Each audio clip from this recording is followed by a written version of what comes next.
Welcome back to Velentra Tales, wishing you a truly good day, filled with calm moments and gentle things ahead. And now, let's dive together into today's story. At dinner, my sister's rich new boyfriend made fun of my clothes, my job, even the way I talk, and everyone laughed. My husband told me to stop making a scene, so I stayed quiet.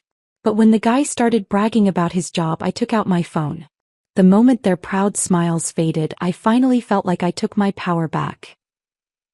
Charming in a throwback kind of way. That's how Dominic described my accent in front of my entire family. My sister's new boyfriend, this polished private equity guy in a suit that cost more than my car payment, had just called me charming the way you'd call a garage sale fine charming. Quaint. Outdated. Worth a chuckle but not much else. Everyone laughed. My mother. My father. Vanessa, who was supposed to be my sister. Even Mateo, my own husband, squeezed my hand under the table and whispered, "Please don't make a scene. Don't make a scene." I'd spent 29 years not making scenes. 29 years being the practical daughter, the boring sister, the wife who knew when to stay quiet. And in that moment, sitting at my parents' perfectly set dinner table while a stranger mocked everything about me, I realized something. I was done being quiet. Because Dominic had no idea who he was actually talking to. None of them did. But I'm getting ahead of myself. Let me back up and tell you how I ended up at that dinner table in the first place, invisible in a room full of people who were supposed to love me. My name is Sienna. I'm 29, married to Mateo, and for most of my adult life, I've been the daughter my parents introduced last, if they introduced me at all. This is Vanessa, our youngest, my mother Patricia would say at charity events, her voice warm with pride. She works in luxury brand consulting. Just brilliant with her clients. Then she'd gesture vaguely in my direction. And this is Sienna, our practical one. Practical. The word landed like a diagnosis every single time. I learned to translate Harrington speak early. Practical meant boring. Stable meant unambitious. Our practical one meant the daughter we don't brag about at country club brunches. My younger sister Vanessa was never practical. Vanessa was magnetic, beautiful, ambitious in all the ways that photographed well and sounded impressive in conversation. She'd been the golden child since birth. Literally. My mother had her baby pictures professionally shot and framed throughout the house like museum pieces.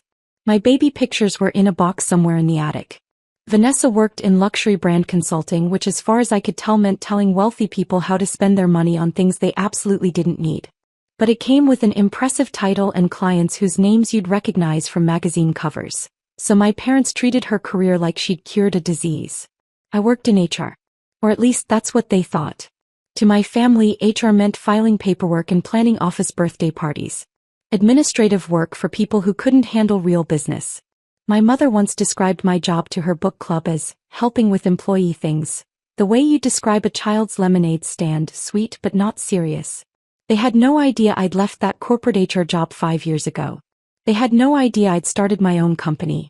They had no idea Streamwave Solutions, my HR tech platform that helped companies manage talent acquisition without drowning in spreadsheets and unconscious bias, had hit 8 figures in revenue last year. Why would they know? They'd never asked. My mother Patricia ran our family like a Fortune 500 corporation. Every Sunday dinner was a carefully orchestrated performance. The napkins were color-coordinated with the season. The wine came from her reserve collection, which she mentioned at least twice per meal. Even casual conversations were strategic moves in an endless game of appearing successful. The house itself was a monument to achievement, or at least the appearance of it. Original artwork on the walls, purchased because the artist was someone important my mother had met at a gala. Furniture that looked expensive because it was expensive, chosen by an interior designer whose name my mother dropped regularly. Everything curated, everything intentional, everything designed to broadcast success to anyone who walked through the door. My father Robert, semi-retired from investment banking, measured people the way jewelers appraise diamonds, quickly, calculating their worth based on observable markers. Your watch. Your shoes. Your posture. The firmness of your handshake. I'd watched him size up Vanessa's boyfriends a dozen times, his eyes tracking details while his mouth made polite small talk. I'd felt him size me up too over and over, and watched him find me wanting every single time. I didn't measure up in the Harrington value system. Not because I'd failed but because I succeeded quietly in ways they couldn't brag about. I chose what they thought was a safe HR career instead of something entrepreneurial. I married Mateo, a high school history teacher with a genuine love for his students and a Midwestern earnestness that read as unsophisticated to my parents. I wore clearance rack dresses to dinners where Vanessa arrived in designer labels that cost more than my monthly mortgage. At family gatherings, my mother introduced Vanessa first, listing her accomplishments like auction items. Then she gestured to me with that tight smile mothers give disappointing children and say, "And this is Sienna, our practical one." The disappointment. The boring daughter. The one who'd settled. Mateo tried so hard to fit in. Every Sunday he'd put on his nicest button-down shirt, the one I'd ironed carefully that morning, and attempt conversation with my father about the economy or current events. But his teacher's salary and genuine kindness made him easy to dismiss in my parents' world. "Still shaping young minds, Mateo?" my father would ask with the exact enthusiasm someone reserves for discussing dental procedures. "Yes, sir," Mateo would reply, trying to match my father's energy. "We just started a unit on the civil rights movement. The students are really engaged with the primary sources." "That's nice," my father would interrupt, already turning away to refill his scotch glass. My mother was worse in her own quiet way. She'd smile tightly whenever Mateo mentioned his students, as if public education was something unfortunate that happened to other people's families. Something vaguely embarrassing like financial trouble or a relative in rehab. I'd watch my husband shrink a little more each Sunday. His shoulders would curve inward. His voice would get quieter. His hand would find mine under the table, squeezing gently, our silent code for "we're surviving this together." We were surviving. Barely. But I never told him about Streamwave Solutions. Never mentioned the late nights I spent refining code and pitching to investors. Never showed him the bank statements or the acquisition offers from major investment firms. I kept it hidden the same way I kept everything hidden at these dinners. Silent, small, taking up as little space as possible. Why bother sharing success with people who'd already decided you were a failure? Vanessa cycled through boyfriends the way other people changed seasonal decorations. Every few months, a new one would appear at Sunday dinner. Polished, wealthy, impressive in exactly the ways my parents valued. Investment bankers. Tech startup founders. Men who used words like disruption and synergy like they were casting actual spells. My parents treated each of Vanessa's relationships like potential merger opportunities. My father would grill her boyfriends about their career trajectories and investment strategies. My mother would mentally calculate their social value, already planning which friends to introduce them to at her next charity gala. Meanwhile, my marriage to Mateo, built on actual love and partnership instead of resumes and stock portfolios, was treated like a consolation prize. "At least she's settled," my mother told her book club friend last year while I stood in her kitchen arranging cheese on a platter. She said it like I'd given up on life at 29. Like marrying a teacher and working in what she thought was corporate HR was the emotional equivalent of early retirement. I pretended not to hear. I was excellent at pretending. I pretended not to notice 1,000 other small cruelties. The way my father's eyes glazed over when I spoke. The way my mother seated me at the far end of the table during holiday dinners, positioned between elderly relatives hard of hearing and children too young for adult conversation. The way Vanessa's smallest accomplishments were celebrated with champagne while my actual achievements went completely unnoticed. But I kept a mental ledger.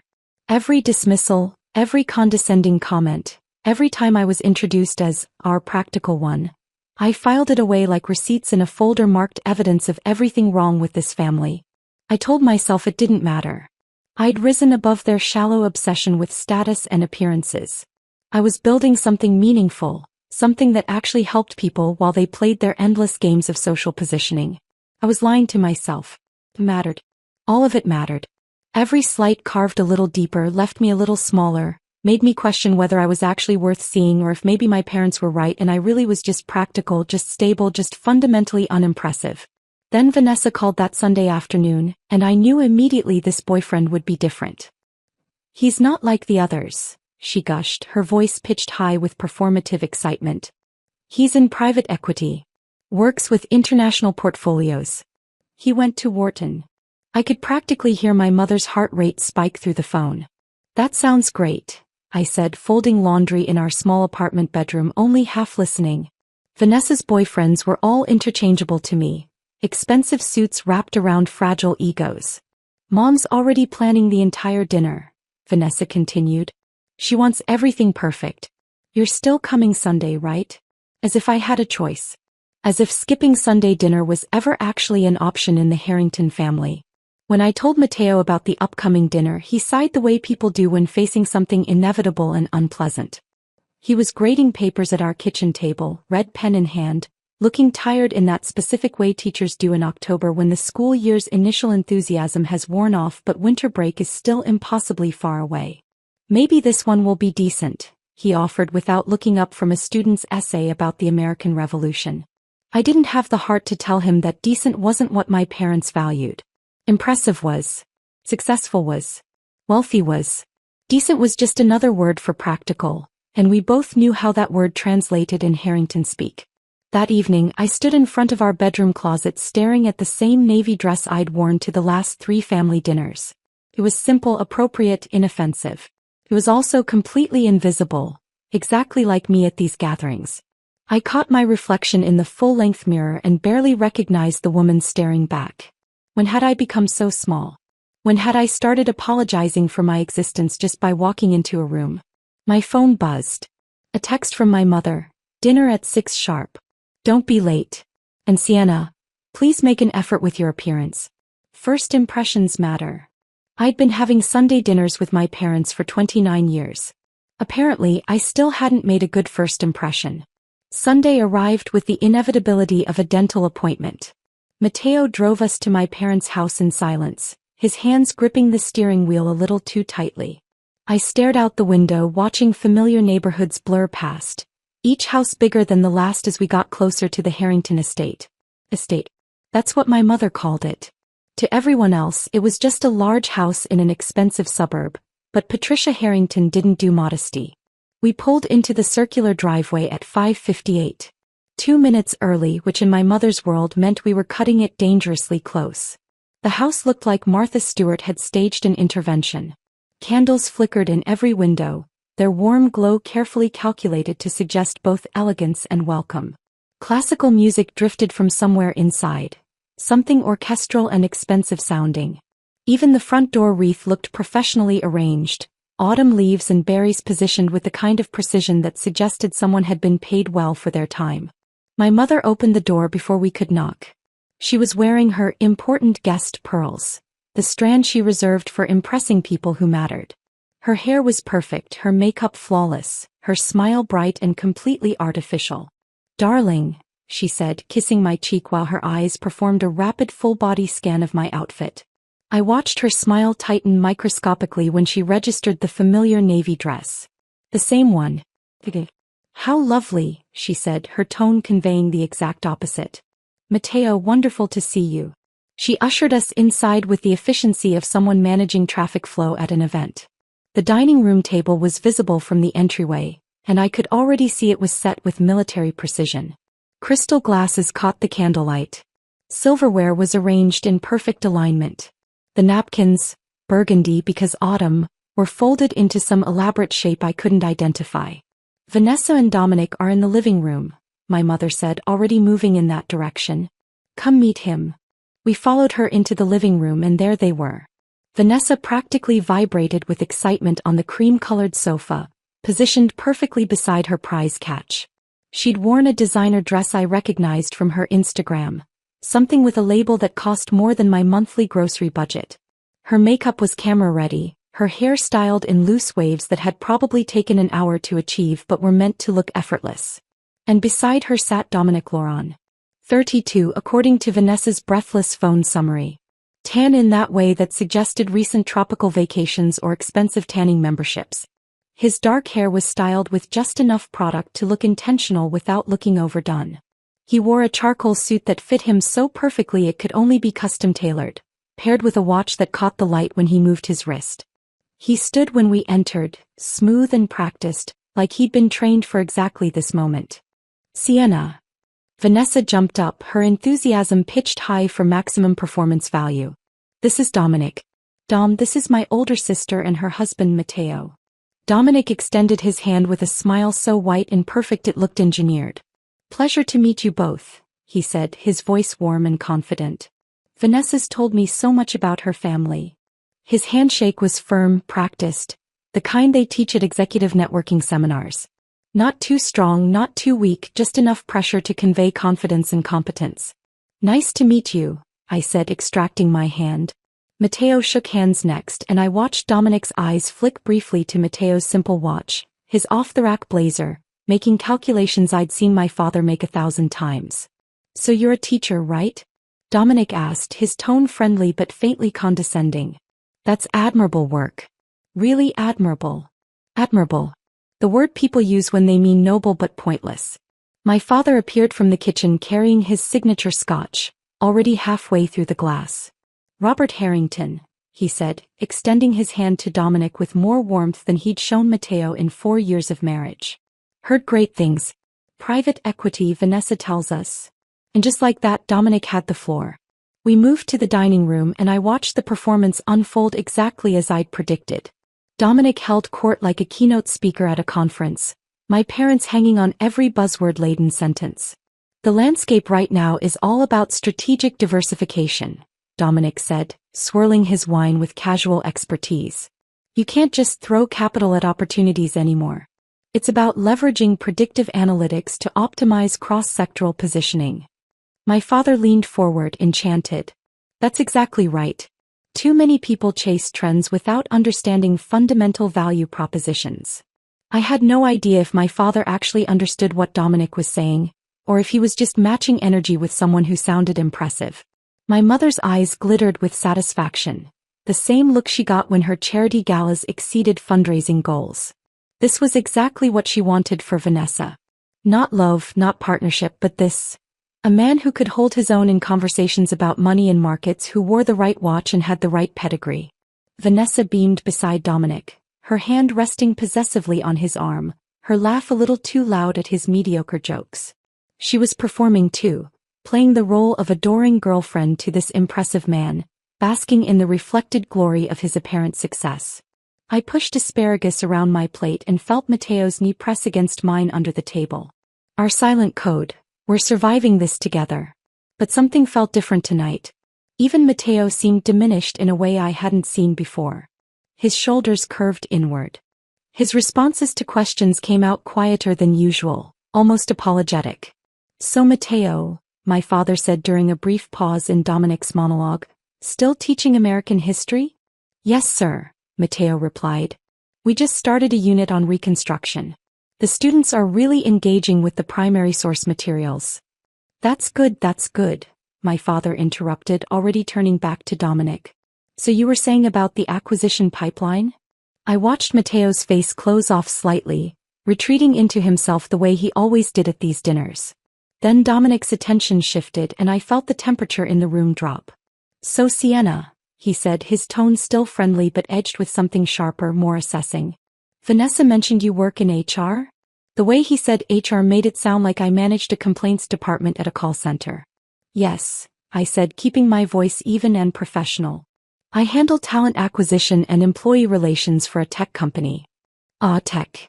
Dominic nodded slowly, condescendingly. Must be interesting. You know, I consult with a few tech startups on the side, mostly on the business development end. The HR side is so administrative, you know? Important work, obviously, but not exactly where the real strategy happens. I felt Matteo tense beside me. Someone has to make sure the strategists don't end up in harassment lawsuits, I said lightly. The table offered polite chuckles. That nervous, performative laughter that signals everyone knows an insult just landed but no one wants to acknowledge it. Dominic smiled wider. Touché. But seriously, have you ever thought about pivoting? You seem smart. Maybe transition into something more growth-oriented? Business operations, maybe strategic planning. Before I could respond, my mother jumped in. Sienna's always preferred stability over risk, she said, her voice warm but dismissive. She's very practical that way. There was again. Practical. The word that defined my entire existence in this family. The table murmured agreement. My father nodded like she'd made an excellent point. Vanessa smiled sympathetically, as if my career choices were a chronic condition she'd learned to accept. I felt something crack inside my chest. Small but significant, like the first fracture in a dam before the whole thing breaks. Dominic wasn't finished. Well, nothing wrong with practical, he said, though his tone suggested otherwise. But you know what they say, real success requires calculated risks. That's how wealth is actually built. He gestured vaguely at the expensive dining room, the implication clear. This is what success looks like, and you'll never achieve it by playing it safe. My father raised his glass slightly in agreement. Dominic turned his attention back to Matteo. And teaching man respect. Seriously. Teachers are heroes. Underpaid heroes, but heroes. He chuckled, shaking his head. I actually considered teaching once, you know. During my gap year before Wharton. Thought I'd do teach for America, give back to the community. But then I realized I could make more impact through capital allocation, you know? Help more people by creating jobs and economic opportunity. My father actually nodded like Dominic had just shared profound wisdom. Matteo's jaw tightened, but he said nothing. His knee pressed harder against mine under the table. The dinner continued, and Dominic's condescension grew bolder with each course. He commented on my dress during the salad course. That's a cute dress, Sienna. I love that color, so classic. Very timeless. Cute. Timeless. All code words for cheap, outdated, something you'd find at a clearance sale. Vanessa giggled. Sienna's always been more understated with fashion. Understated. Another word that meant boring. During the main course, Dominic suggested Matteo look into educational consulting. Seriously, man, you should consider it, he said, cutting into his steak with practiced precision. There's real money in it. These private consulting firms that work with school districts, they pay way better than classroom teaching. You've got the expertise. Might as well get compensated properly for it. The implication was clear. You're wasting your potential on a job that doesn't pay enough. Matteo forced a smile. I appreciate the suggestion. I'll look into it. But he wouldn't.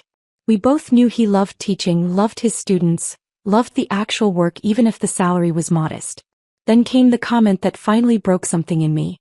We were between the main course and dessert when Dominic leaned back in his chair, relaxed and confident, and turned to me with a smile that didn't reach his eyes.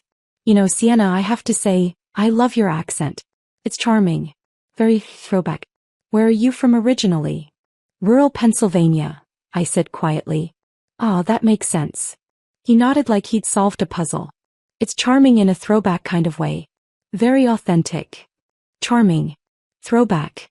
Authentic. He just called my accent. The slight rural twang I'd never fully lost despite years of trying to soften it. Quaint and outdated.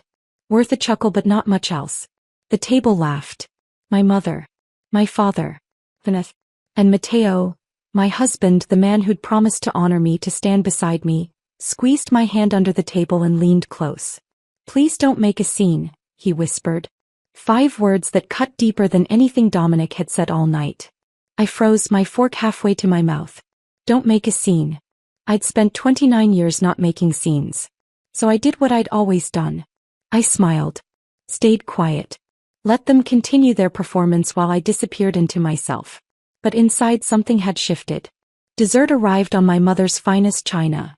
Individual servings of tiramisu arranged with the kind of precision that suggested she'd special ordered them from that Italian bakery downtown she loved to mention in conversations.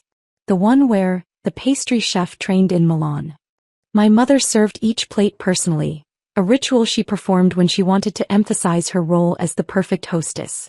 She set one in front of Dominic with a warm smile, then moved around the table with decreasing enthusiasm until she reached me. Enjoy, she said to the table generally, settling back into her seat. Dominic leaned back in his chair, radiating the relaxed confidence of someone who'd won every argument simply by showing up. He dominated the entire dinner, held court for nearly 2 hours, and now he looked completely at ease, like a king surveying his kingdom.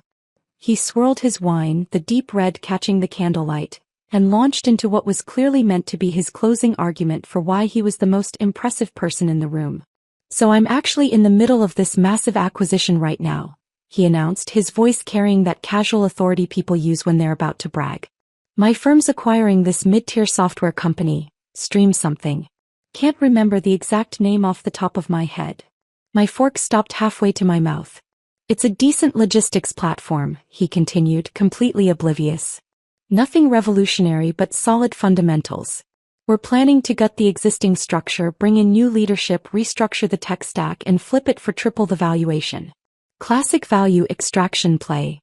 He said it so casually, like he was discussing weekend golf plans, completely unaware that he was describing my company.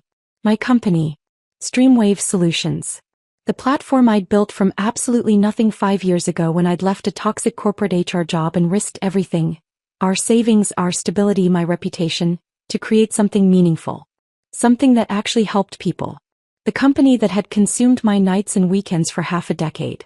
The one I'd coded myself in the beginning, sitting at our kitchen table at 2 a.m. because I couldn't afford to hire developers yet.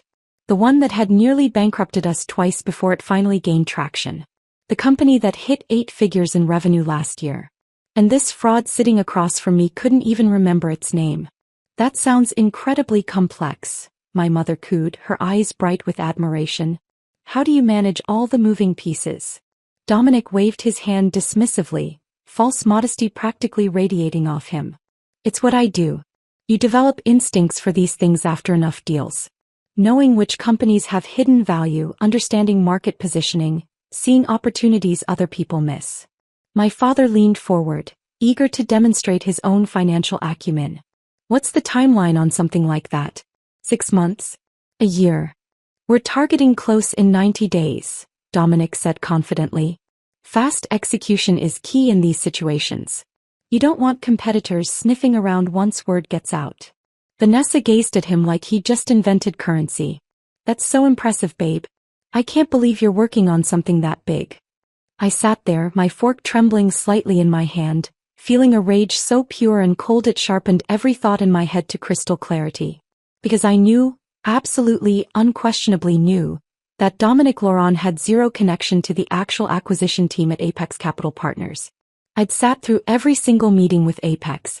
5 months of negotiations, presentations, due diligence sessions. I'd reviewed every document, every contract draft, every organizational chart. I'd shaken hands with the managing directors, the legal team, the financial analysts. I knew the names of their assistants. I knew which partner took her coffee black and which one had a daughter starting college in the fall. Dominic's name had never appeared once. Not in emails. Not in presentations. Not in the legal paperwork. Not in casual conversation. Not anywhere. He was lying. Completely, entirely, brazenly lying. Using my company, my work, my sacrifice, my success, as a prop to impress my family. And they were believing him. Eating it up like starving people at a feast, asking follow-up questions, nodding approvingly, treating him like the successful one while I sat invisible at the other end of the table. The daughter who'd never amounted to anything was actually the CEO he was pretending to have power over. The irony was so sharp it could draw blood. The key, Dominic continued, warming to his subject, is understanding that mid-tier companies like this one don't know their own value. They're usually run by people who stumbled into success. Right place, right time, but no real business sophistication. Our job is to professionalize the operation and unlock the real potential. People who stumbled into success. I'd worked 16-hour days for 2 years straight to build Streamwave. I'd taught myself advanced coding. I'd pitched to 47 investors before finally getting funded. I'd personally handled customer support calls at midnight because we couldn't afford to hire anyone yet. But sure, I'd stumbled into it. My mother sighed contentedly. It's wonderful to see young people with such drive and vision. Don't you think so, Robert? Absolutely, my father agreed, raising his glass slightly toward Dominic. This is exactly the kind of strategic thinking that separates successful people from everyone else. I felt something inside me snap. Not loudly. Not dramatically. Just a clean break, like a bone finally giving way under pressure it was never meant to bear. I set down my fork carefully, deliberately, the way you handle something fragile and dangerous. Matteo glanced at me nervously. He knew my expressions well enough to sense the shift, even if he didn't understand what was causing it yet. I pulled out my phone slowly, ignoring his questioning look. My hands felt steadier than they had in years as I navigated to my email and opened the folder labeled Apex Acquisition. 5 months of correspondence, all meticulously organized. Team rosters. Organizational charts. Meeting notes. Legal documents. Everything I needed. Dominic, I said, my voice cutting through his monologue like a knife through silk. The table went quiet. Everyone turned to look at me, surprised to hear me speak with such clarity, such purpose. Dominic blinked, clearly not expecting to be interrupted. A flicker of irritation crossed his face before he smoothed it back into politeness. What firm did you say you work for? I asked, my tone conversational, almost friendly. He straightened slightly, probably thinking I was finally engaging with his brilliance. Apex Capital Partners. Why do you ask? And you're leading the Streamwave acquisition? That's right. His confidence was already returning, that smug certainty that he could talk his way through anything. Why, do you know someone there? I smiled. Not the tight, performative smile I'd worn for 4 years of Sunday dinners. Not the polite mask I put on to keep peace. This was something else entirely. Something sharp and true and finally free. Something like that, I said softly. I turned my phone screen toward him, holding it steady so everyone at the table could see if they leaned forward. The email was open, pulled up to the acquisition team roster. Official Apex Capital Partners letterhead at the top. A complete list of every person involved in the Streamwave deal, from managing directors down to junior analysts. That's interesting, I continued, my voice still calm, still conversational, because I'm the founder and CEO of Streamwave Solutions. And according to these documents, which I have because I've been in active negotiations with Apex for 5 months, you're not on the acquisition team. Dominic's face went still. Actually, I said, scrolling deliberately, letting the silence build around us like rising water, you're not listed as employed by Apex Capital Partners at all. I pulled up another document, the company directory I'd received just last week, complete and current. In fact, I added, my voice still quiet but carrying clearly in the dead silence, according to public SEC filings, you were terminated from Apex 6 months ago for ethics violations. The room went nuclear silent. Not polite dinner silent, where people pause their conversation out of courtesy. This was the kind of silence that follows explosions. When everyone's ears are ringing and reality hasn't caught up yet. When the world has fundamentally shifted and no one knows quite how to process it. Dominic's tan face drained of color, going from bronze to the shade of old newspaper in seconds. My mother's wine glass trembled in her hand, the red liquid threatening to spill over the rim. My father's mouth opened and closed soundlessly, like a fish trying to breathe air. Vanessa stared at Dominic, her expression shifting from confusion to horror in slow motion, every emotion playing across her perfect features as the truth settled in. And Matteo looked at me like he was seeing his wife for the first time in 4 years of marriage. Really seeing me. The woman who'd been invisible at this table for so long had just become the only person in the room that mattered. I kept my phone steady, the evidence clear and indisputable on the screen. And I waited.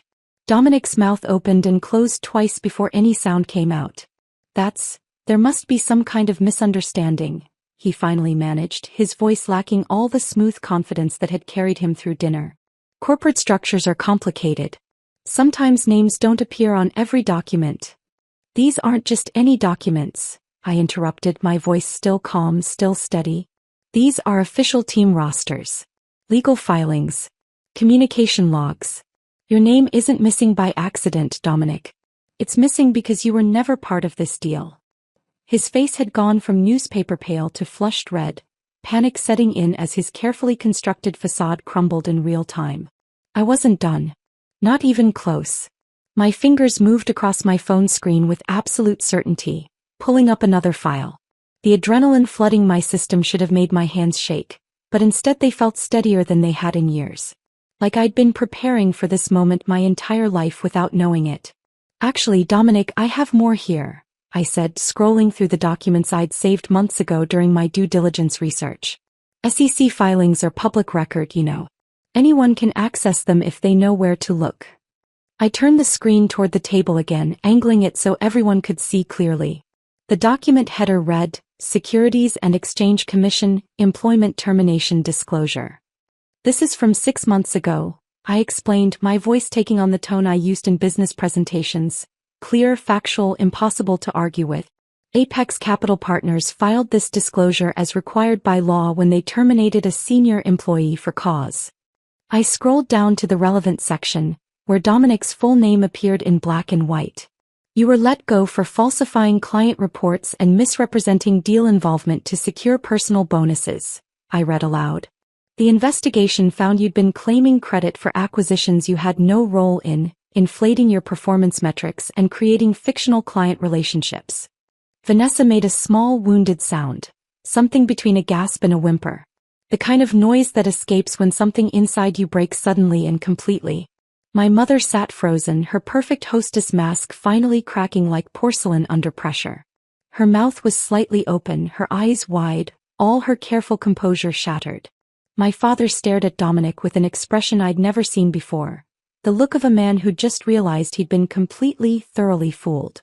His analytical mind was clearly recalculating everything, running the numbers on how badly he'd misjudged this situation. So the billion-dollar deal you've been bragging about? I continued, my voice still eerily calm. That's my company. The company I founded 5 years ago. The company I built from nothing while working 70-hour weeks. The company that's actually in acquisition talks with Apex, except you have zero connection to it. I looked directly at Dominic, holding his gaze. You've been lying about everything. The silence that followed was absolute. Even the classical music that had been playing softly in the background seemed to have stopped, though that might have just been my perception narrowing to this single moment. Dominic's jaw worked soundlessly. His hands gripped the edge of the table, knuckles white. Then he stood abruptly, his chair scraping against the hardwood floor with a sound so harsh it made my mother flinch. You don't know what you're talking about, he said, but his voice had lost all its authority. It came out thin, desperate, the sound of a man drowning and grasping for anything to keep himself afloat. You're taking things out of context. Those documents don't tell the whole story.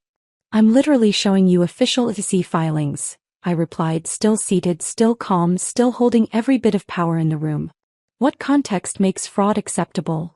Vanessa found her voice then, small and shaking, nothing like the confident woman who'd walked in here 2 hours ago. You told me you were promoted, she said, staring at Dominic like she was seeing a stranger. Last month you said they made you a managing director. You showed me an email. Babe, I can explain. Don't call me that. Her voice cracked. Don't you dare call me that right now. Dominic turned to her, reaching for her hand across the table, but Vanessa pulled away like his touch burned. You said you were leading deals, she continued, her voice getting stronger even as tears started sliding down her cheeks, ruining her perfect makeup. You said you were traveling for client meetings. Where were you actually going? He didn't answer. Couldn't answer. I leaned forward slightly, drawing his attention back to me. Explain what, Dominic? I asked, my voice soft but cutting. That you're a fraud? That you've been using my company, my actual work, my actual success, to impress my family while spending the entire evening mocking everything I've built?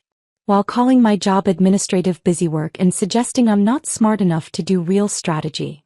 The words hung in the air like smoke from a gunshot, drifting through the dining room and settling over everyone present. My mother's carefully controlled expression finally shattered completely. Her face went through a rapid series of emotions: shock, horror, embarrassment, and something that might have been shame. My father set down his scotch glass with a heavy thunk, the sound abnormally loud in the silence. Then Patricia Harrington found her voice. When she spoke, it carried the cold, absolute authority of a woman who'd spent decades managing social disasters and protecting the family image above all else. This was her domain and someone had violated it in the worst possible way. Get out of my house. 3 words. Delivered like a judge's sentence. Final and without appeal. Dominic's head snapped toward her, his expression desperate. Mrs. Harrington, please, if you'd just let me explain. Now. My mother's voice could have frozen water. Get out of my house now. Dominic looked around the table desperately, searching for an ally, someone to defend him or at least question my evidence. Someone to give him the benefit of the doubt.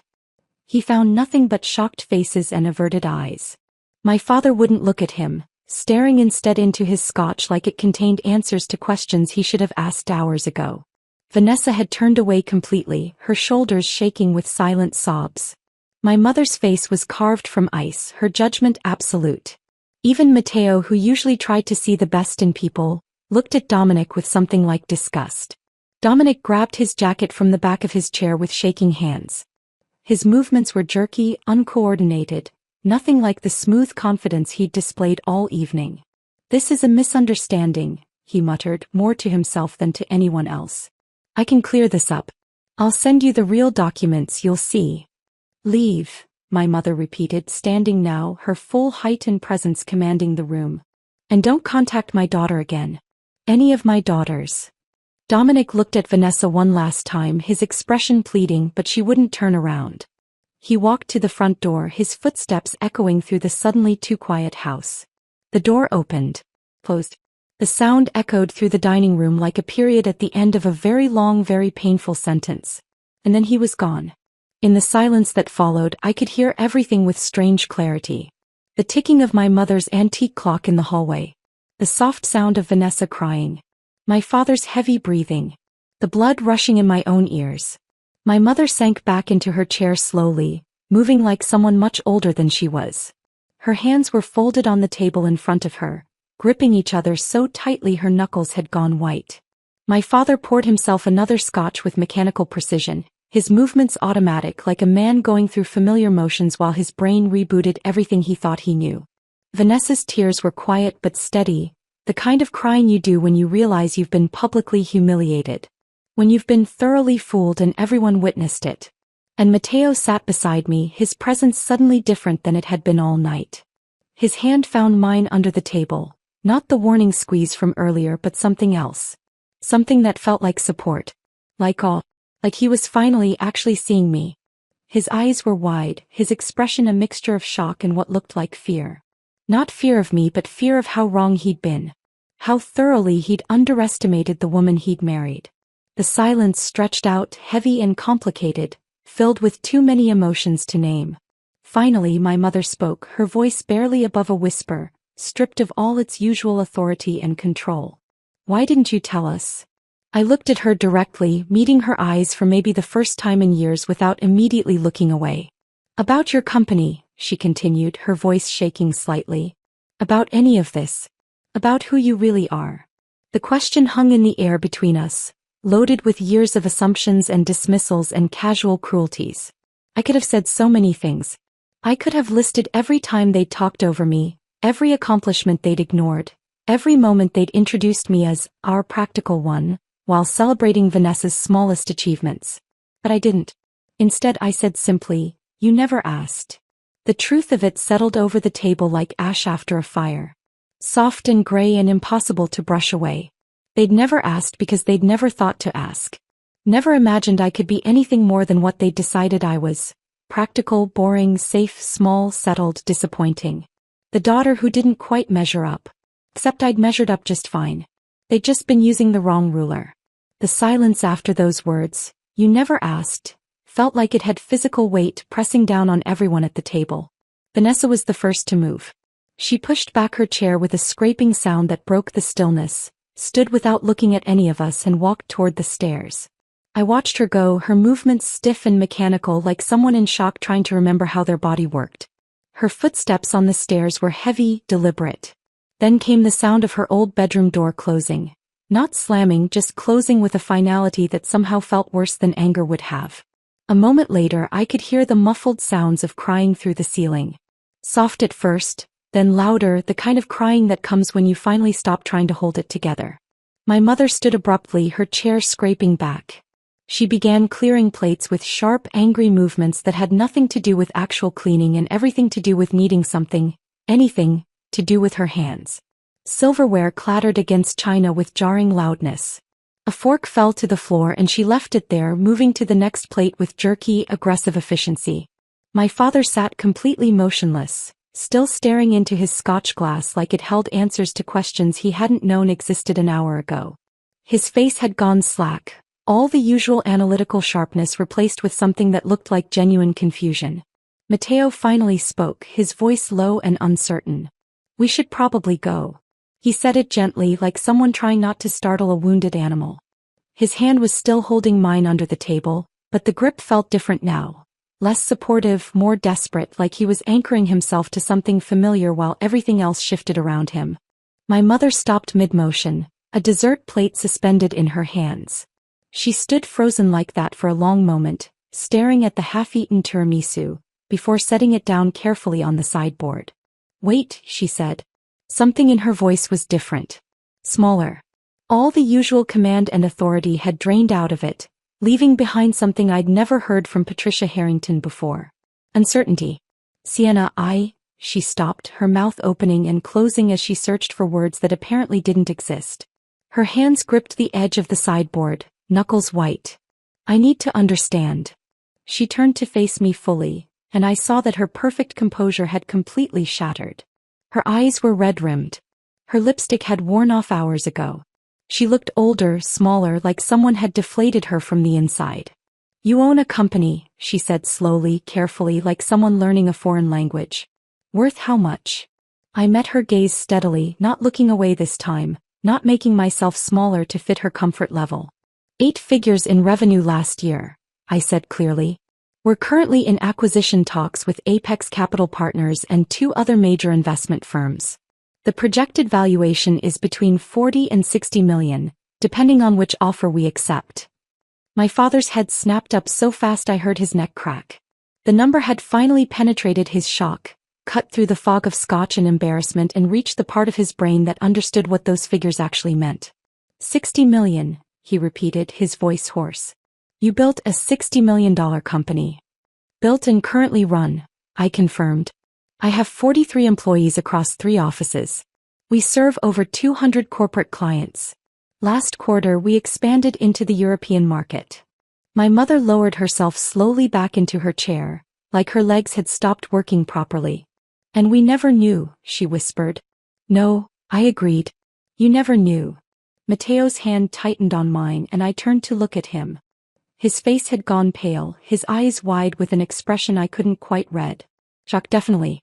But something else underneath it. Something that looked uncomfortably like fear. "We should go," he said again, quieter this time. "Let your family process this." But he wasn't thinking about my family. I could see it in the way he wouldn't quite meet my eyes, the way his free hand kept rubbing his knee. A nervous habit he had when something made him deeply uncomfortable. He was the one who needed to process. "Can we talk?" I asked him quietly. "Privately." He nodded, looking relieved to have an excuse to move, to do something other than sit in this room filled with the wreckage of assumptions. We stood and I followed him into the hallway, away from my parents who remained frozen in the dining room like figures in a painting of a disaster. Mateo walked until we were near the front door, far enough that our voices wouldn't carry clearly back to the dining room. He turned to face me, and for the first time in our 4 years of marriage I saw him look at me like I was a stranger. "You own an 8-figure company," he said slowly, testing the words like they might be lies. "You're in talks to sell it for $60 million. "Yes. And you never told me." This time it wasn't a question. It was an accusation wrapped in confusion. I looked at him, really looked at the man I'd married. The high school history teacher who loved his students and graded papers at our kitchen table and made terrible jokes about the Constitutional Convention. The man who'd promised to honor me, to support me, to be my partner in everything. The man who'd whispered, "Please don't make a scene," while a stranger mocked everything about me. "Would you have believed me?" I asked quietly. "If I'd told you 2 years ago or a year ago or even 6 months ago, would you have believed me?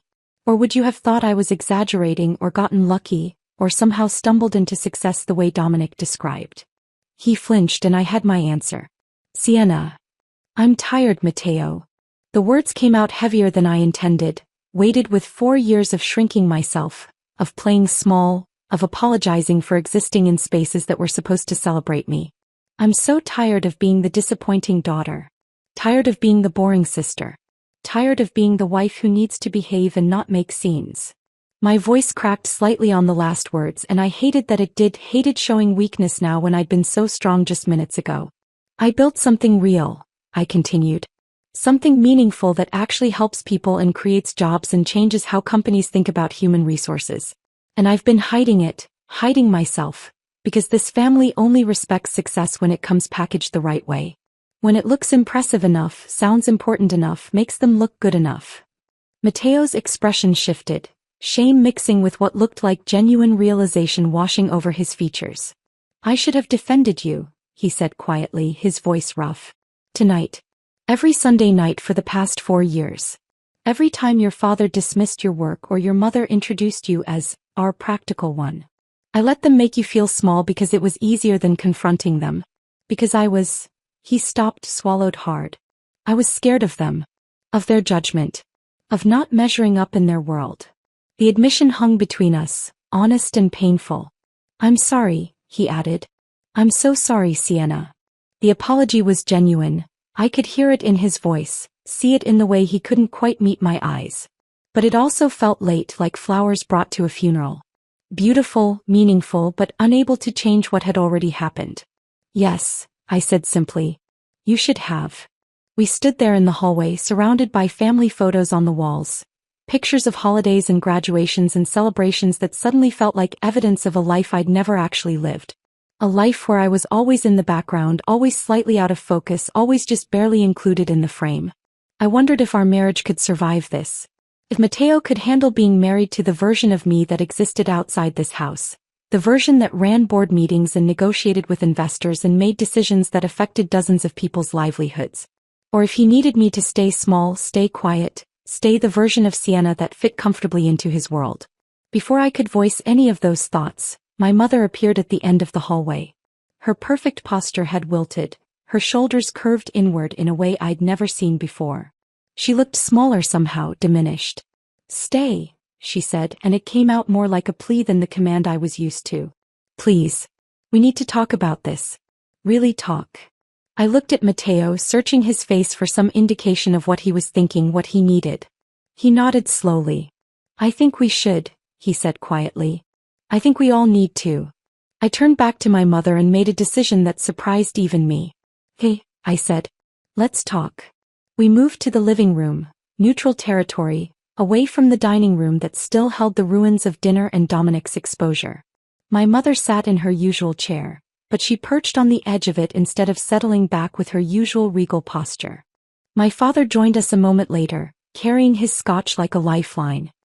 He lowered himself into his leather armchair and suddenly looked every one of his 63 years. The sharp, analytical man who'd intimidated me my entire life looked lost, confused, like someone had pulled the foundation out from under everything he thought he knew. I sat on the couch, Mateo beside me but not touching me, a careful space maintained between us. For a long moment no one spoke. Then Vanessa appeared at the top of the stairs. Her eyes were red and swollen, mascara smudged down her cheeks, all her careful beauty routine destroyed by tears. She came down slowly, holding the banister like she needed the support, and curled into the corner of the opposite couch like a wounded animal seeking shelter. The silence stretched out, heavy and uncomfortable, filled with too many unsaid things. Finally, my father cleared his throat. I've been a fool, he said. The words clearly cost him something. Robert Harrington had built his entire identity on being right, on being smarter than everyone else in the room, on understanding value and worth with precision. We've been fools, he continued, looking at my mother, then at me. We measured you by standards you never agreed to. We ignored everything that didn't fit our narrow definition of success.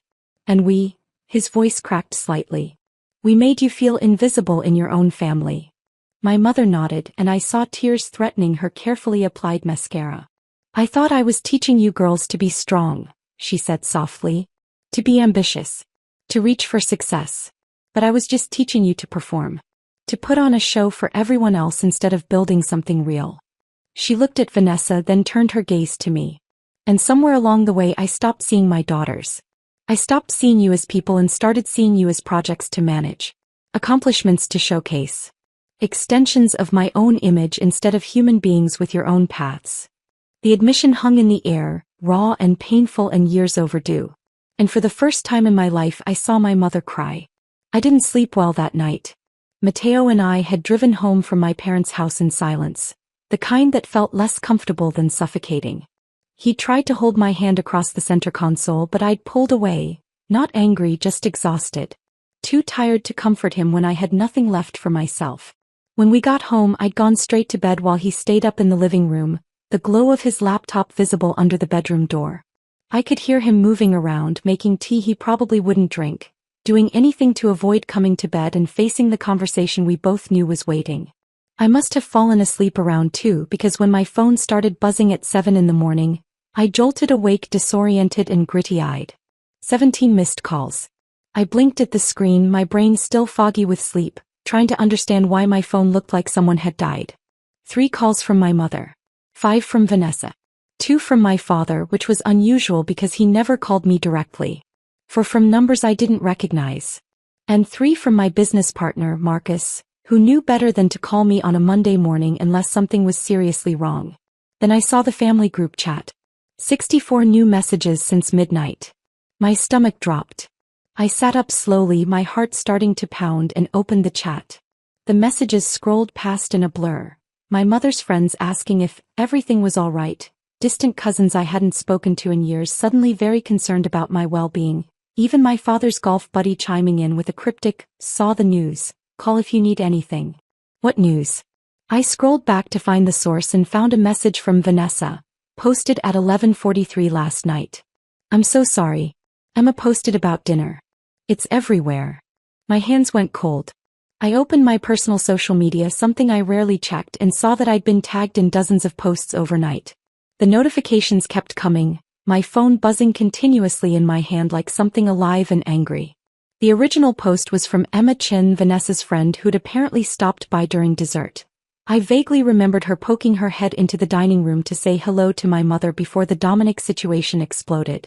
She'd witnessed everything. And she'd posted about it. Not a video, thank God. But a detailed blow-by-blow account written with the kind of breathless excitement people reserve for witnessing car crashes or celebrity meltdowns.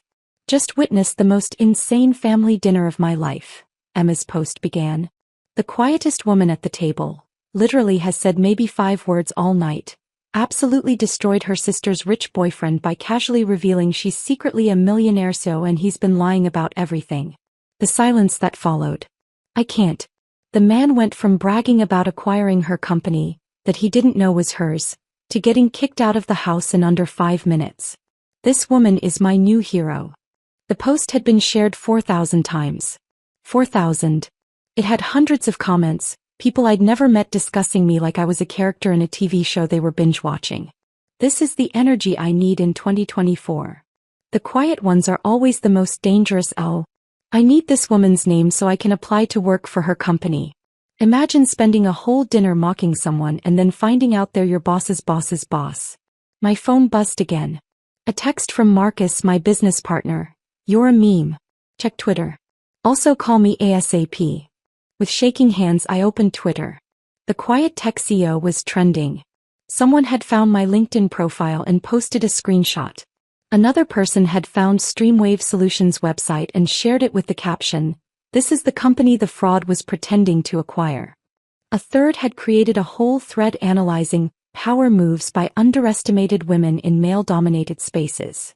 I was being celebrated as some kind of folk hero for introverts and overlooked women everywhere. One tweet with 20,000 likes read, "She sat there through an entire dinner of insults and just waited for the perfect moment to pull out receipts. This is chess, not checkers."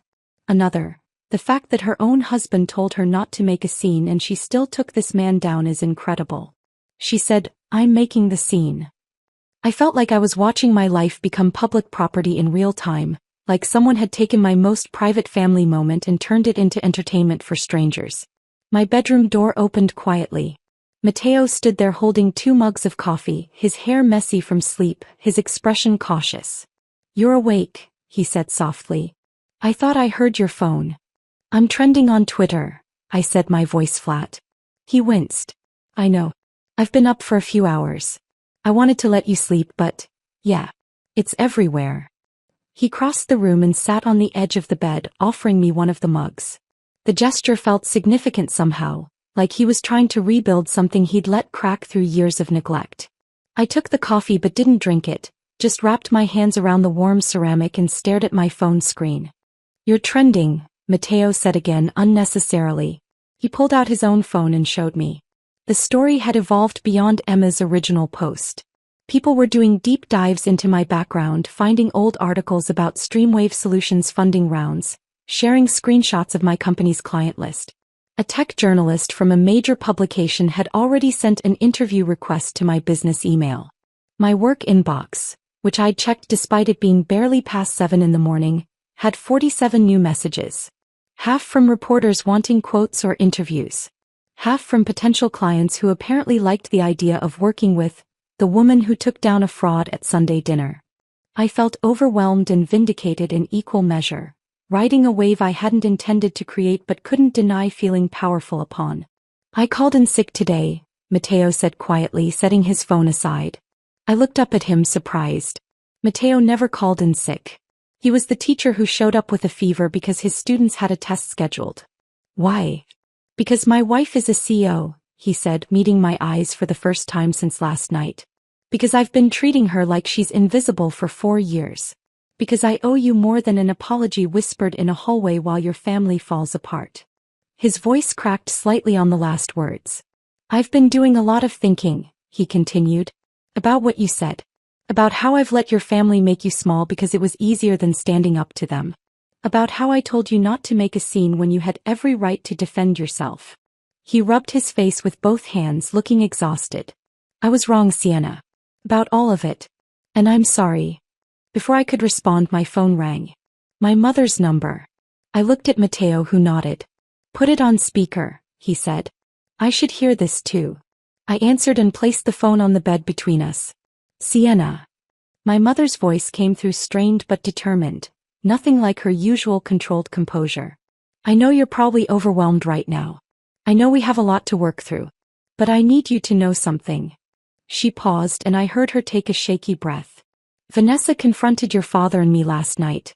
After you left. Really confronted us for the first time in her entire life. I closed my eyes, bracing myself for whatever was coming. She said we'd created a family where only certain kinds of success mattered, my mother continued, her voice getting thicker. Where she felt constant pressure to date impressive men and have an impressive career just to earn our approval. She said she's been performing for us her whole life and she's exhausted. I heard my mother's breath hitch. She said watching you finally speak up gave her permission to do the same. She said if you could stand up to Dominic and to us after years of being dismissed, then she could too. There was a pause and I heard muffled conversation in the background. My father's voice, though I couldn't make out the words. Your father wants me to tell you something, my mother said. He says, her voice cracked completely. He says he's proud of you. That he's always been proud, he just didn't know how to show it. That he measured everything by the wrong standards and he's sorry. I felt tears prick my eyes despite myself. We're sorry, Sienna, my mother whispered. For all of it. For making you invisible. For celebrating Vanessa's performance while ignoring your actual achievements. For creating a home where you felt like you had to hide who you really were. I couldn't speak. My throat had closed up completely. Matteo reached over and squeezed my hand. I know this doesn't fix anything, my mother continued. I know we have a long way to go. But I wanted you to know that we see you now. Really see you. And we're so sorry it took something like this for us to finally look. She hung up before I could respond. I sat there in bed, coffee going cold in my hands, staring at the phone. Matteo pulled me into a hug and this time I let him, burying my face in his shoulder as the tears finally came. Not sad tears exactly, but something more complicated. Relief mixed with grief, mixed with exhaustion, mixed with hope. By afternoon the story had taken another turn. Someone, I never found out who, had leaked detailed information about Dominic's professional history to his industry network. His LinkedIn profile, which had claimed he was still a managing director at Apex Capital Partners and listed the Streamwave acquisition as his personal achievement, disappeared within hours.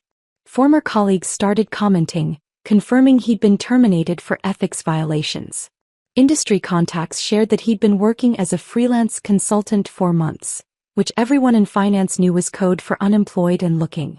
His entire house of cards collapsed in less than 24 hours. My phone buzzed with a text from Vanessa. The first she'd sent me directly since the dinner. Emma told me what she posted. I'm so sorry it went viral. I told her to take it down but the damage is done. But also, thank you. A second message followed immediately. I did background checks on every guy I've dated for the past 2 years. Every single one. And this is the first time I actually checked. Really checked.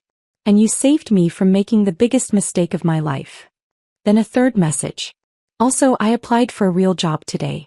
Junior marketing coordinator at an actual company. No more fake consulting.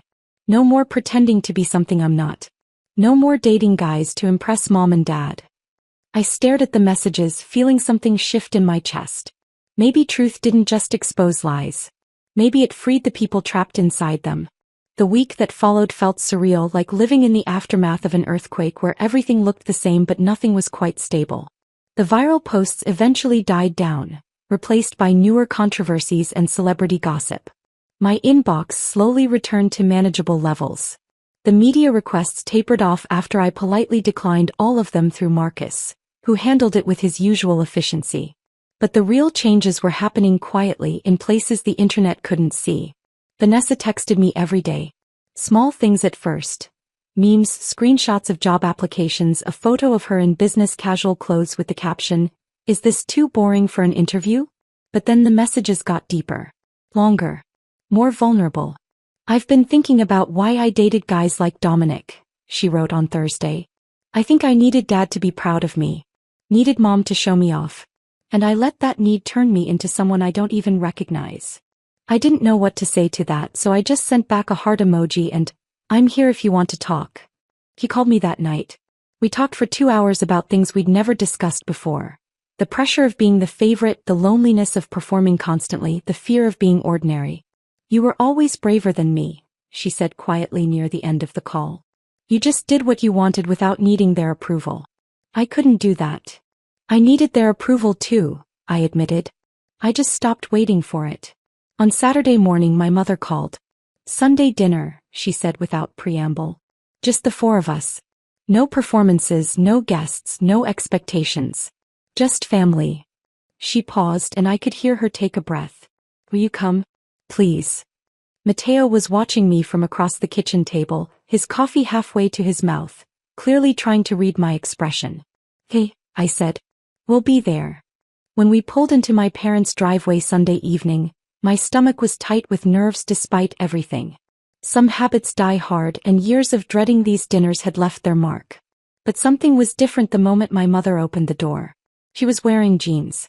Actual denim jeans, not the designer kind she wore to charity brunches, but regular worn-in Levi's paired with a simple navy sweater.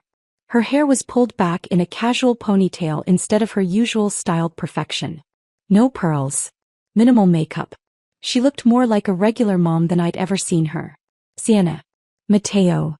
She stepped forward and hugged me longer than usual, holding on like she was afraid I might disappear. When she pulled back, I saw her eyes were red-rimmed, like she'd been crying recently, but they were clear. Focused. "Thank you for coming," she said, and her voice cracked slightly on the last word. Inside the house felt different. Quieter. Less staged. Like someone had finally turned off the show lights and let reality seep back in. The dining room table was set simply. No elaborate centerpiece, no color-coordinated napkins, no crystal glasses that cost more than my monthly utilities. Just regular dishes, regular silverware, a simple vase with grocery store flowers. And the smell coming from the kitchen was unfamiliar. "Dad cooked," Vanessa said from behind me, and I turned to see her standing in the living room doorway. She looked younger somehow.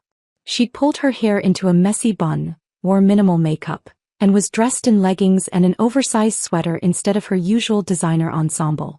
Without all the armor, she looked more like the sister I remembered from childhood, before everything became a competition, before every interaction became a performance. She crossed the room quickly and hugged me tightly. "I'm sorry," she whispered against my shoulder. "For laughing. For not seeing you. For being part of the problem for so long. For everything." I hugged her back, feeling my throat tighten. "I know. It's okay." "It's not okay," she said, pulling back to look at me. "But I'm going to try to do better. We all are." My father appeared from the kitchen wearing an apron that said, "Kiss the cook," a gag gift from years ago that I'd never actually seen him wear. He had a dish towel slung over his shoulder and looked slightly frazzled in a way that was oddly endearing. "Dinner's almost ready," he announced. "I made pot roast. Or attempted to. We'll see if it's edible." The meal was imperfect. The roast slightly overdone, the potatoes a bit mushy, the vegetables underseasoned. But it was real. My father had actually stood in the kitchen and cooked it himself, not hired caterers or supervised staff. That mattered more than perfect seasoning. Dinner was awkward at first. Years of dysfunction don't evaporate over pot roast, and we all seemed acutely aware of the invisible weight sitting at the table with us. All the things unsaid for so long, all the hurt that had accumulated, all the patterns we were trying to break. But slowly, tentatively we started talking. Not performing. Not competing. Just talking. My father asked about streamwave solutions, and this time it wasn't polite small talk. He asked real questions. About the technology, about the business model, about the challenges I'd faced scaling the company. He listened to my answers with genuine curiosity, asked follow-up questions that showed he was actually trying to understand. How did you handle the funding rounds? He asked. That must have been intense, especially starting from nothing. I found myself explaining the early days, the 47 rejections before we finally got funded, the nights I'd spent perfecting pitch decks while working full-time to keep the lights on. My father listened intently, nodding. That took real courage, he said quietly. More than I had at your age.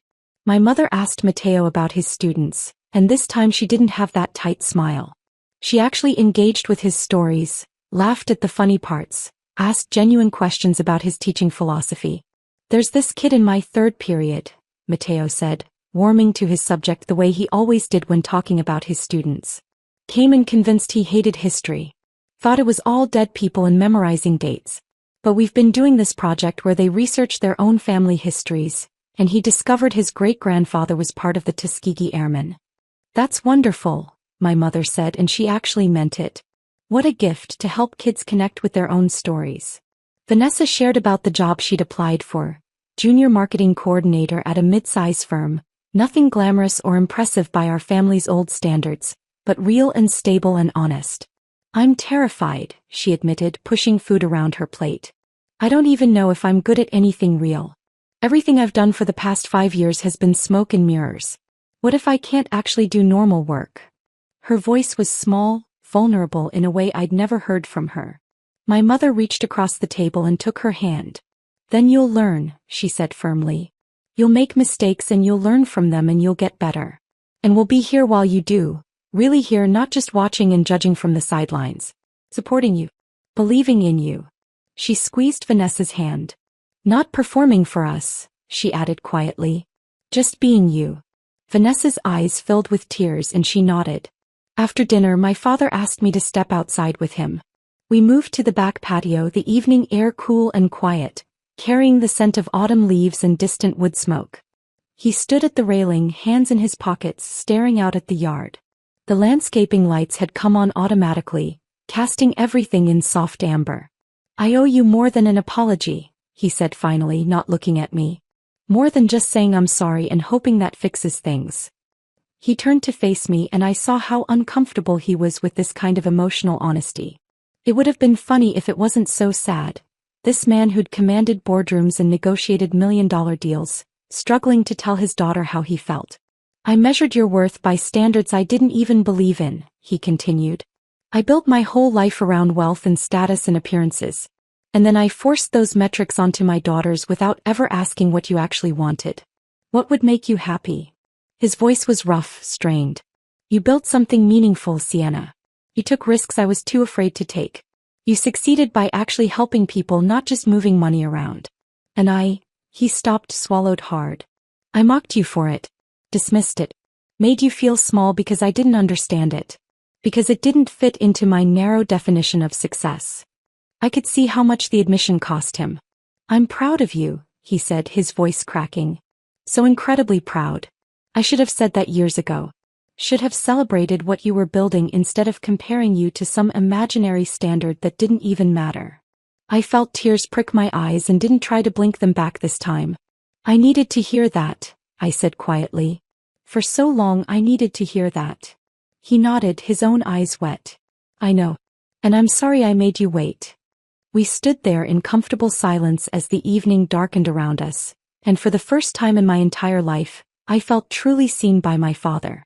Before Matteo and I left, my mother pressed a small envelope into my hand. Read this when you get home, she said. Please. In the car I opened it carefully. Inside was a letter. 3 pages of my mother's precise handwriting, the same script that had addressed 1,000 charity gala invitations and thank you notes. But this was different. Dear Sienna, it began. I've started this letter a dozen times and deleted it a dozen times trying to find the right words. But I've realized there are no right words for what I need to say. There's just the truth. The letter went on for 3 pages, unflinching and honest in a way I'd never seen from my mother. She admitted to years of emotional manipulation disguised as high standards. Apologized for creating a home where love felt conditional on performance. Acknowledged that she'd spent so long controlling how the family looked that she'd forgotten to see who we actually were. I've started therapy, she wrote near the end. I'm trying to understand why I needed everyone to be perfect instead of just letting them be real. Why I measured my worth as a mother by how impressive my daughters appeared instead of how happy they were. The last paragraph was simple. I don't expect forgiveness immediately. I just want you to know I'm trying to change. That I see the damage I've done and I'm committed to doing better. You deserved better from me. You always did. She'd signed it simply, Mom. I folded the letter carefully and slipped it into my purse. That's a start, I said quietly to myself. Not a resolution. Not a fairy tale ending where everything was suddenly perfect. But a genuine beginning. Mateo reached over and took my hand as we drove home through the quiet streets. Your family's actually trying, he said, and he sounded surprised. Yeah, I agreed, lacing my fingers through his. So are we. 3 months passed like pages turning in a book I was still learning to read. The acquisition closed in early December, finalized with signatures and handshakes and champagne in a conference room that overlooked the city. I'd negotiated to stay on as CEO through the transition period and beyond, maintaining control of the company's direction while gaining the resources to scale faster than I'd ever imagined possible. Marcus had hugged me after the final signing, whispering, "You did it. You actually did it." And I had. On a cold January morning, I stood in my corner office at Streamwave Solutions, newly renovated, twice the size of my old space, looking out over the city skyline. Snow was falling lightly, dusting the buildings in white, and I tried to recognize the woman reflected faintly in the glass. She looked taller somehow. More solid. Less like someone apologizing for taking up space. The viral story had faded from the internet's collective memory, replaced by newer scandals and fresher content. But it had left ripples in its wake. Unexpected opportunities that kept appearing like gifts I hadn't asked for but was learning to accept.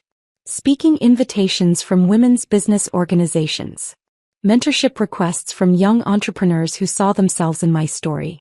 Messages from strangers who felt invisible in their own families, thanking me for showing them it was possible to speak up.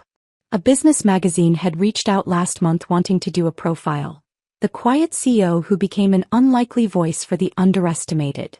I'd hesitated, my instinct still to stay small, stay private, stay invisible. But then I'd remembered that dinner. That moment when I'd finally stopped shrinking. And I'd said yes. Not because I wanted fame or attention. But because I'd learned that staying silent didn't protect you.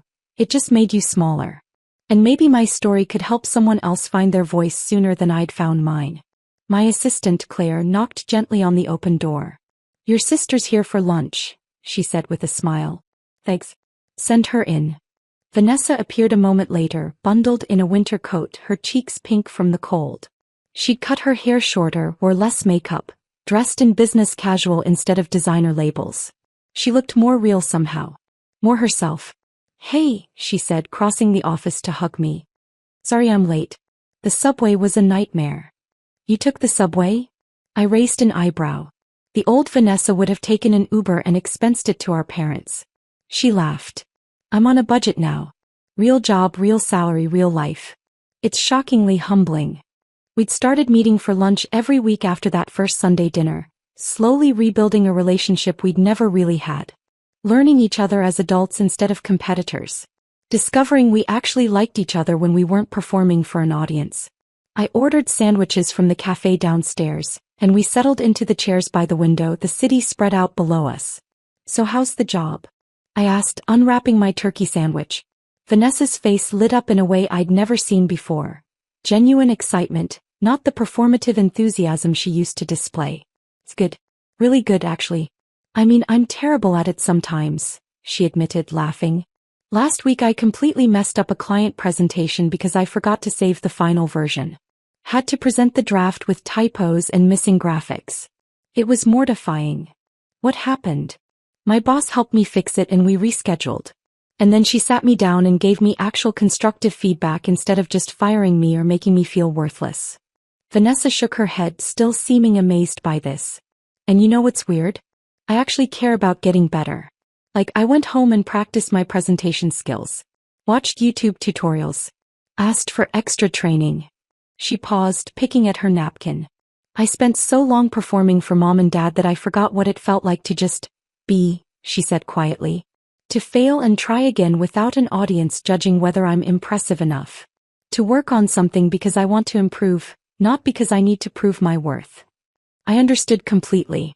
We'd both been performing different roles our entire lives. Her as the golden child, me as the disappointment. But we'd both been equally trapped in the script our parents had written. I'm glad you're finding yourself, I said. The real you. She smiled, but it was tinged with sadness. I'm 27. Feels late to be figuring out who I actually am. Better late than never. I guess. She took a bite of her sandwich, chewed thoughtfully.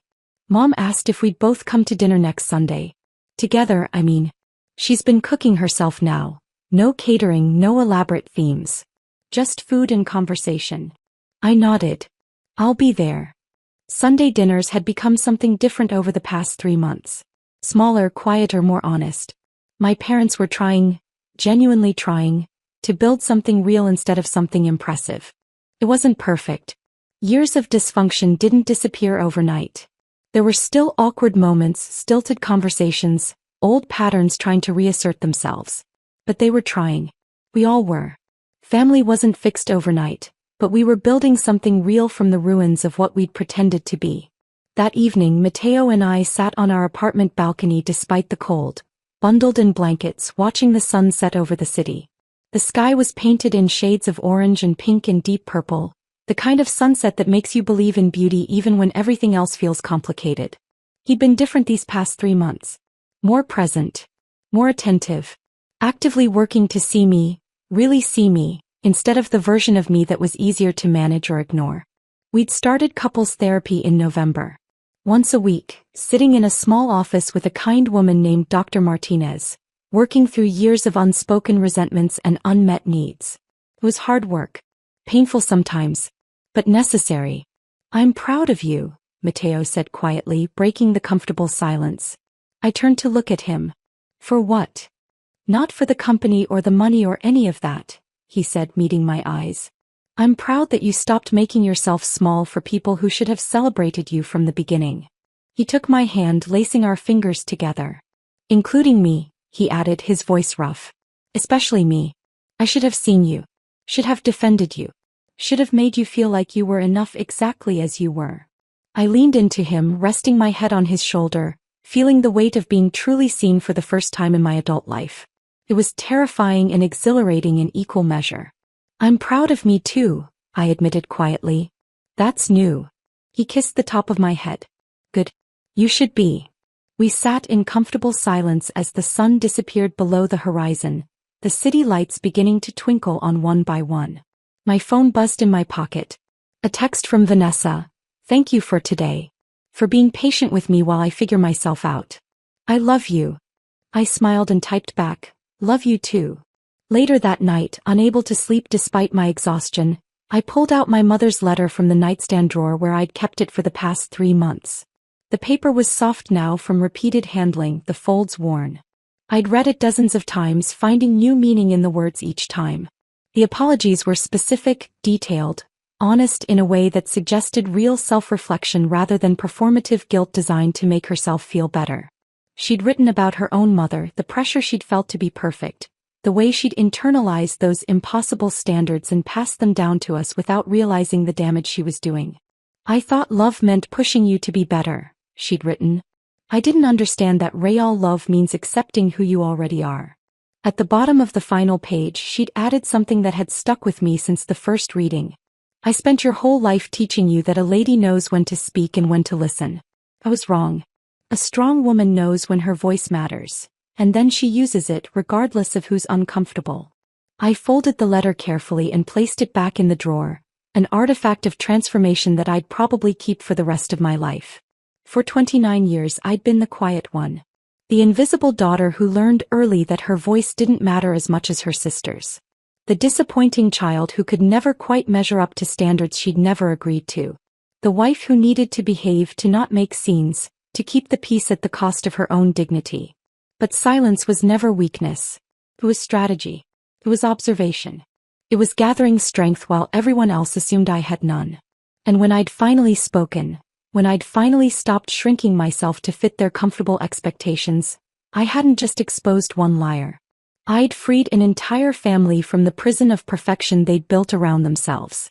My parents were learning to be real instead of impressive. Vanessa was discovering who she was beneath the performance. Mateo was learning to see me instead of the idea of me he'd married. And I was learning that my voice had always mattered. I'd just been waiting for the right moment to use it. The quiet ones aren't weak. We're not invisible because we lack substance. We're not silent because we have nothing to say. We're just strategic, patient, observant, waiting for the moment when our words will have the most impact. And when that moment comes, when we finally decide to speak, to stand up, to take up the space we've always deserved, we don't miss. We don't waver. We don't apologize. We just tell the truth.